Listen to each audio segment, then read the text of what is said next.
This is the VOA Special English Health Report. The World Health Organization is urging countries to follow 6 policies to prevent millions of tobacco-related deaths. The 6 policies are known as MPOWER, spelled M-P-O-W-E-R. The M is for monitoring tobacco use and prevention policies. The P is for protecting people by establishing smoke-free areas.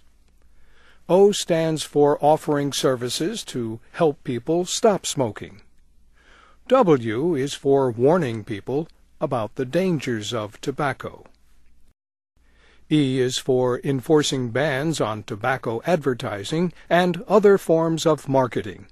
And R is for raising taxes on tobacco. The WHO says, in a major new report, that raising taxes is the single most effective way to reduce tobacco use.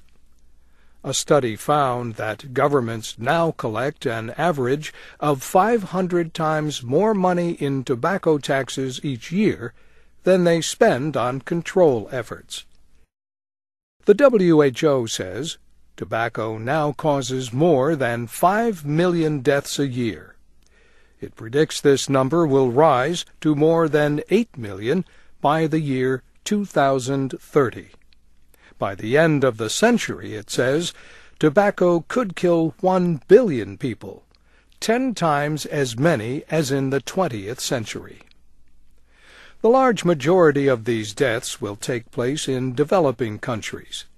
More than 25% of all smokers in the world are Chinese. India, Indonesia, Russia, and the United States, in that order, follow China in tobacco use.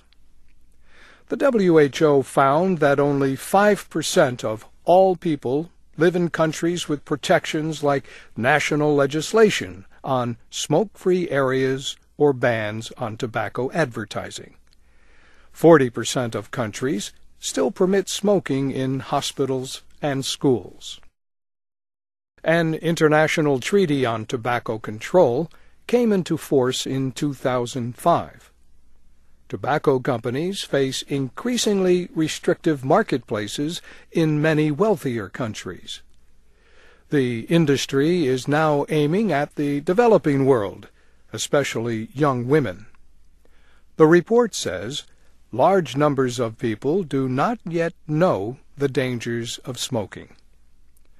WHO Director General Margaret Chan points out that tobacco hurts economies in 2 ways. One is through reduced productivity among workers who get lung cancer or other tobacco-related diseases. The other way is through high health care costs for treating those diseases. The WHO study was announced in New York City. New York's Mayor Michael Bloomberg has worked hard to restrict smoking in America's largest city. And his charitable group, Bloomberg Philanthropies, helped pay for the study. And that's the VOA Special English Health Report, written by Katie Weaver. I'm Bob Doty.